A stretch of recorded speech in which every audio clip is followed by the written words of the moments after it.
Hi friends, నేను Bhagavad Gita video చేస్తున్నాను. ఘంటసాల గానం చేసిన భగవద్గీతను కొన్ని శ్లోకాలు, ఆ శ్లోకాలు మొత్తం విని ఎలా ఉన్నాయి మీరు కామెంట్ చేయాలి ఖచ్చితంగా.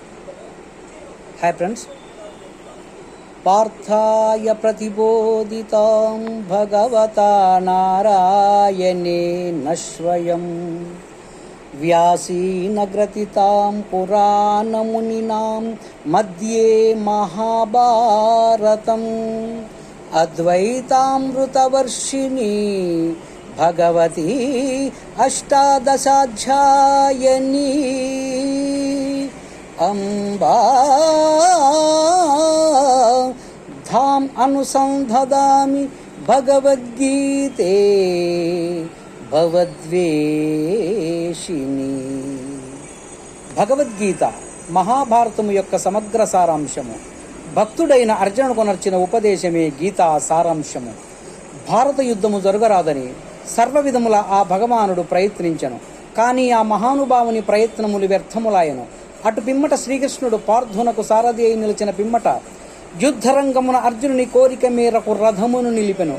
అర్జునుని ఉభయ సైన్యములలో గల తన తండ్రులను, గురువులను, బంధువులను, సోదరులను, మనువులను, మిత్రులను చూసి హృదయము ద్రవించి నకాంచే విజయం కృష్ణ నచ రాజ్యం సుఖాని చ కిన్నో రాజీన గోవింద కిం భోగై జీవితేన వా కిం భోగై జీవితేన వా.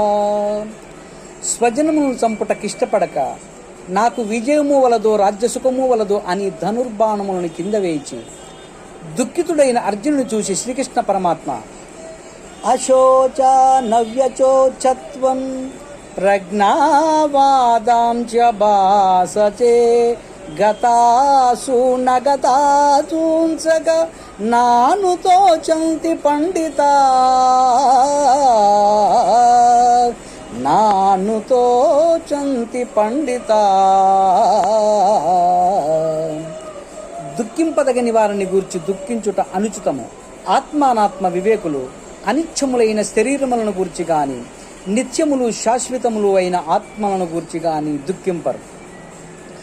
దేహినోస్మిన్ యదా దేహి కౌమారం యౌవనం జరా తదా దేహాంతర ప్రాప్తి ధీరస్తత్ర న ముహ్యతి.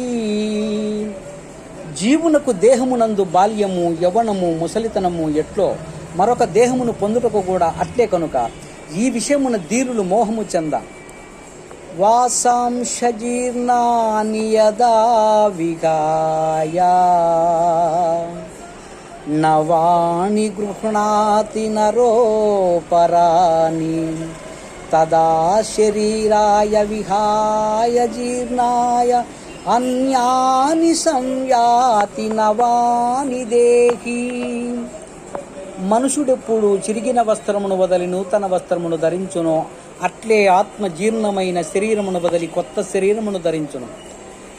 నైనం చిందంతి శస్త్రాని నైనం దహతి పావతః నచైనం క్లేజయం చాపో నచోచయతి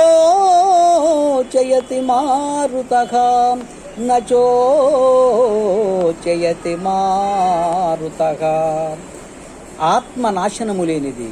ఆత్మను శస్త్రము ఛేదించజాలదు, అగ్ని దహింపజాలదు, నీరు తడుపజాలదు, వాయువు అర్పివేయును సమర్థము కాదు. ఆత్మ నాశనము లేనిది.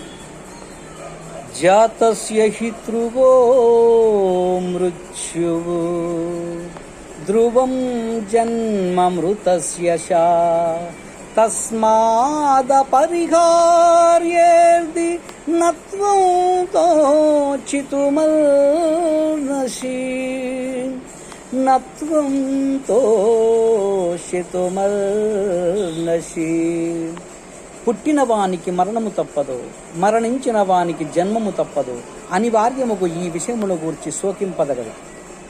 హతో వా ప్రాప్య శిష్వర్గం జిత్వా వా భోక్ష్యసి మహీ తస్మానుత్తిష్ట కౌంటేయ యుద్ధాయ కృత నిక్షయః యుద్ధాయ కృత నిక్షయః. యుద్ధమును మరణించినచో వీరస్వర్గమును పొందెదవు, జయించినచో రాజ్యమును భోగించదవు. కావున అర్జున, యుద్ధము చేయు కృతనిక్షుడవైలెమ్ము. కర్మణ్యేవాధికారస్తే మా ఫలేషు కదాచన మా కర్మ బలహే దుర్భూ మా తే సంగోత్వ కర్మణి. కర్మలను ఆచరించుతున్న ఎందే నీకు అధికారము కలదు గాని వాని ఫలితము పైన లేదు. నీవు కర్మఫలమునకు కారణము కారాదు, అట్లని కర్మలను చేయుట మానరాదు. దుఃఖేష్వనుద్విగ్నమనా సుఖేషు విగత స్పృహః వీతరాగభయ క్రోధః శ్రితధీర్మునిరుచ్యతే. దుఃఖములు కలిగినప్పుడు దిగులు చెందనివాడు, సుఖములు కలిగినప్పుడు స్పృహ లేనివాడు, రాగము భయము క్రోధము పోయినవాడు శుతప్రజ్ఞుడని చెప్పబడును.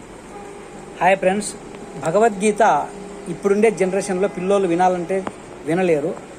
అందుకు కాబట్టి నేను గంట సేపు నోటికి నేర్చుకున్నాను, ఘంటసాల గానం చేసిన భగవద్గీతను వీటికి చాలిస్తున్నాను.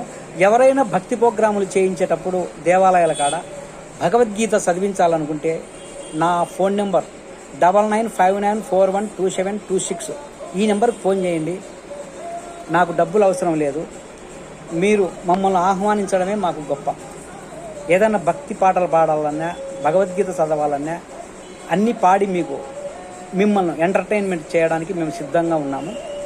ఒక వినాయకమయ పండుగకు కానీ దసరా పండుగకు కానీ ఏదైనా ప్రోగ్రాములు జరిగేటప్పుడు మా నెంబర్ కాంట్రాక్ట్ చేయండి, మేము ఖచ్చితంగా వస్తాము. Hi friends.